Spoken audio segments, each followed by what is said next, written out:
we, in our society, first of all, this is to the schut of Rachel Chaya Bat Sarah.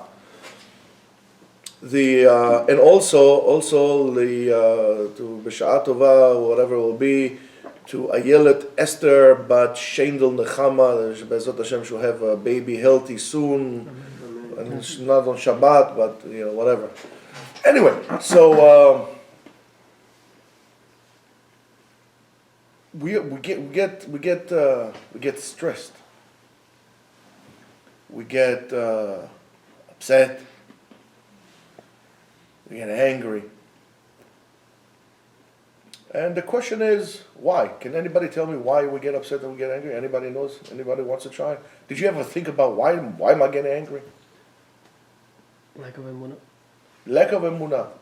So one second. So if I'm a religious person and I put tefillin all day long and I learn and I give you musar and I get angry and I get upset, that's lack of emunah? You want to tell me I do believe? What do you mean? What has to do with anger and lack of emunah? I'm going to tell you it has nothing to do with that. But good try. At least you try it.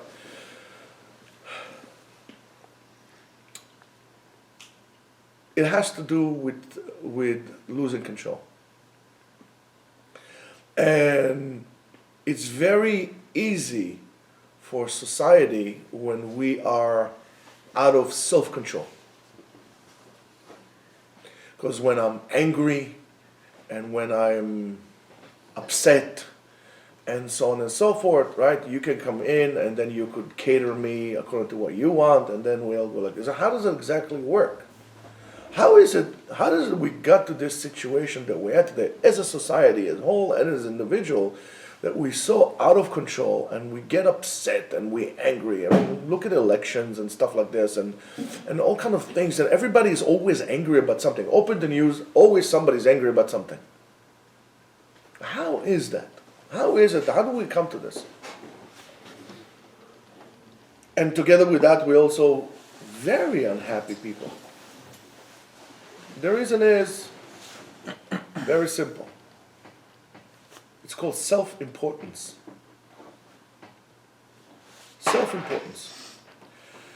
We think that we are so important and our opinions really mean, and we really know about everything. Of course, we never bother to sit down and actually master something, but we feel that we know everything. And make this a small experiment. Go talk to someone, anyone, about anything, and you'll see that they all think that they're talking, that they're experts. Whether it's the economy, whether it's political science, international relationship, and so on and so forth. Whatever they talk in the news, and then you come in and now you say it over, you think that you are the experts. And of course, always in the news, they bring you the experts. And that is the issue of self-importance. If you would able to have some kind of a leverage against self-importance, you will be a very, very complete human being. We are very incomplete, unaccomplished human beings. And so let's say, for example, I don't know, Sam said something to me, right? And then I get very angry about it. At that moment, I became very vulnerable. The control over my life and my emotions were handed over to Sam. And therefore, I'm not a master of my own. And that's why we start this whole passive-aggressive, interaction in life, trying to control one another and so on and so forth. And we don't have this. Today it became a very big word, mindfulness. But we don't have the moment, this ability to really enjoy what we at the moment, right now, because nothing else exists. Really, nothing else exists in the world. The past is already gone. The future hasn't arrived yet, and therefore all you have is the now. But with this notion of not appreciating the now, you miss out a whole entire life. How many people actually, as I said to you a million times, actually deliberately went to try to experience a beautiful sunset or sunrise? How many people actually experience your child, their children, right now? Yes, yesterday your kid drove you nuts. But today he's not driving you nuts. Why don't you enjoy it? So that sensation of self-importance is destructive. Because you are handing over the authority to your life to everybody else, and yet you think you're in control, and that's terrible. So you want to know what's the secret to overcome this? Anybody wants to know? You want to know? Yeah, you also want to know. The rest of you guys don't want to know? Or you just want to continue being self-important morons? I'm going to tell you what's the one ingredient that God has given us we think is a curse. And I'm going to tell you it's a blessing. Mike, you want to try? You want to try? No, you don't want to try, Mike? You're afraid because you're going to make a mistake. And because self-importance does not allow you to make a mistake. So what if you make a mistake? Yes, David? Forgetfulness. Forgetfulness. Humility. Sickness? Death. Death? I was closer than you guys. Death. Death is your best companion out there. Simple as that. Chazal told us every single day, think about your Yom Motcha, your death day. Why? Because we think that we're going to live forever. We don't live our lives with the notion that this thing would end. Especially you guys are young, and you think that this is going to continue forever. I mean, yes, some of you are like wet noodles, they're overcooked, like not al dente, like overcooked, you're like, but you think that you're going to continue like this forever and ever. And I'm going to tell you, I'm on the stage of my life that I'm saying, oh my goodness. So death is a blessing.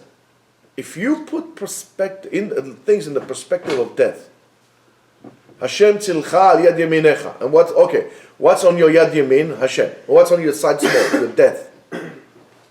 Why? Because if you forget 1 second, because that's the din.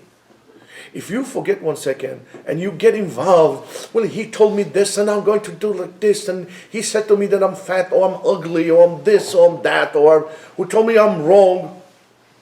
I'm going to ask you something.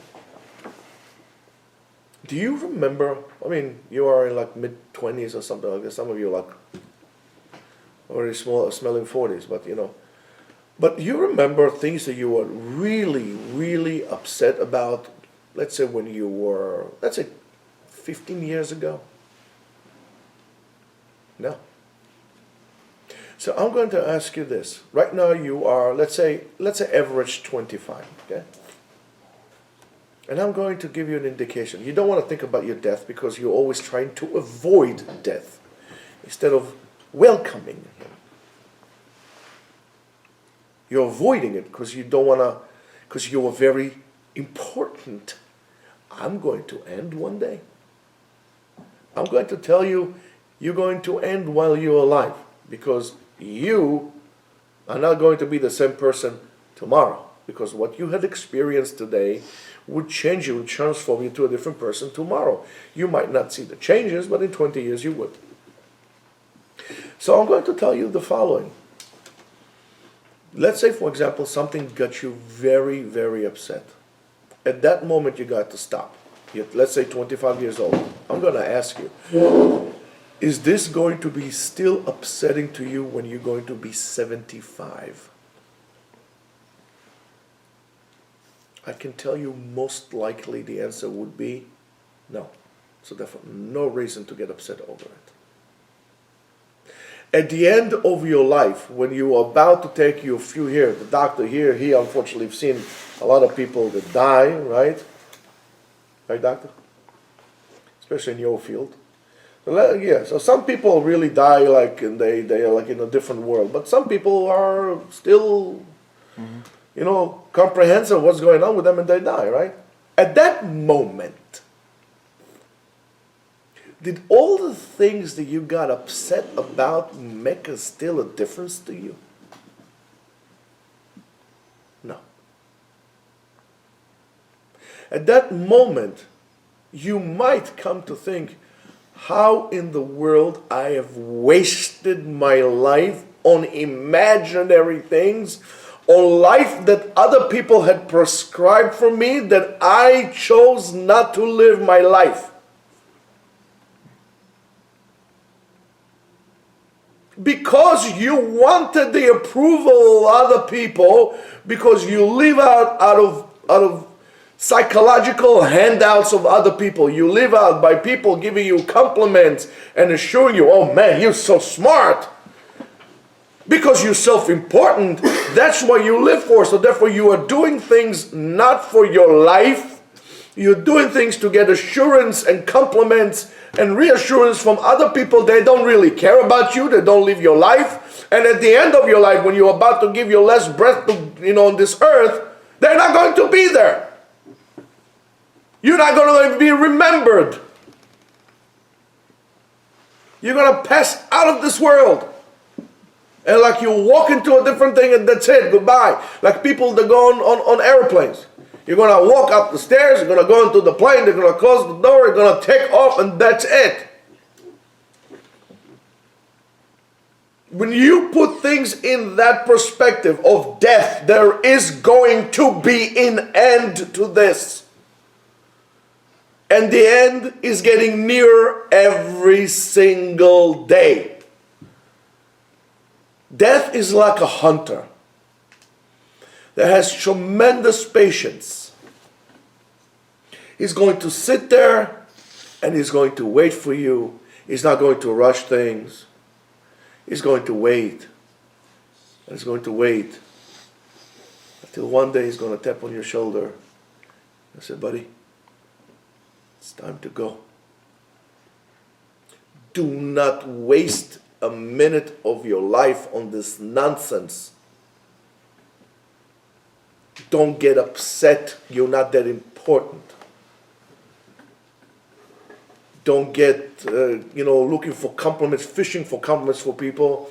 It doesn't make a difference. Start arranging and organizing your life. Start appreciating every single minute of your life. Most people go to college degrees to go to college to make money, because they think that this is how they're going to get influence, again, because they are driven by self-importance. Very few people go because they really know what they want. And if you know what you want, most likely, or could be quite often, you're not going to find it in college. Let's say you want to grow herbs. Culinary, not herbs, not the herb. You want to grow herbs, so go ahead and do that. But you are afraid. So because you are so afraid and you're so vulnerable, so you're going to need the assurance of other people because you can't stand. So instead of becoming a farmer, you're going to become a doctor. Nothing wrong with doctors. If that's what you really wanted to do, driven by that's what you want to do, go ahead and do it. Or a teacher. How many people became teachers because they really had nothing else to do?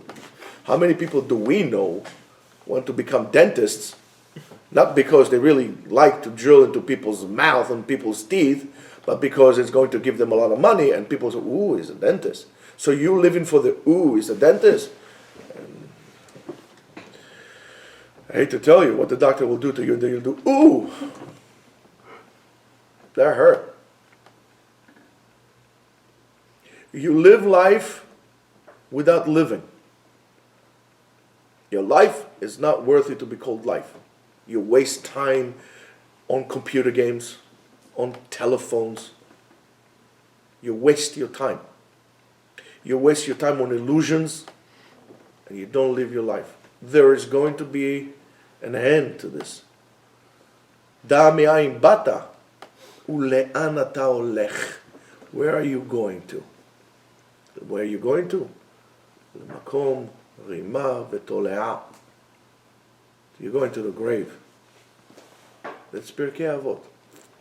Have this as a focal point of your life. Where are you going with this life? Where are you going? Okay. Let's say the President of the United States is a very important person, right? Reagan was important. He's dead. What did Kohelet told us? Kohelet told us it's all nonsense. Et Elokim shemo yireh v'et mitzvotav shemo. Because what makes you a person is, first of all, have yirat shamayim. In other words, contemplate upon God. Ulifnei mi ata ated lated din v'cheshbon. Who are you going to give an account at the end? You're not going to give an account to your aunt, to your mother, to your neighbor, to society. You're going to give an account for your actions to God. Are your actions aligned with that concept in life? That this is going to end, and then you have to give an account of what you have done. And if you think that you're going to give an account only on the mitzvot of what you did or what you didn't do, yes, that's to start with. But at the end, you're going to give an account of, is your life was worth it? Did you enjoy it? Did you? Because if you don't enjoy life, you cannot have yirat shamayim. And enjoy life, I'm not talking about smoking a Cuban cigar at Puta de Canto, Paco Rabanne, or whatever it is in the Dominican Republic. I'm not talking about it. It's like every single moment of your life to be fulfilled. That fulfillment can only be achieved if you concentrate on the here and on the now. Live now because tomorrow does not exist. It didn't come in yet. Don't worry. But you have to live your life. So I think and I hope that at least with this small talk, I was able to change your attitude towards death. That death is not something we're running away from, because he's like your shadow. It's always going to be there. Moshe Rabbeinu was a very non-important person in his own self. He did not suffer from self-importance.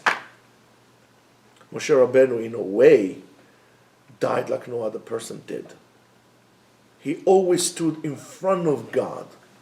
כדבר איש אל רעהו, פנים אל פנים ידבר אליו. He spoke to him face to face. And at the end of his life, he can reach the closeness, the greatest closeness that a human can reach. He merged into the unknown. It's called mot neshika. Lehashik is to connect. His soul connected to its source. It never came back. Was not taken. So Malach HaMavet, death itself, has no koach over you if you live meaningful life in the eyes of God. Have a great day.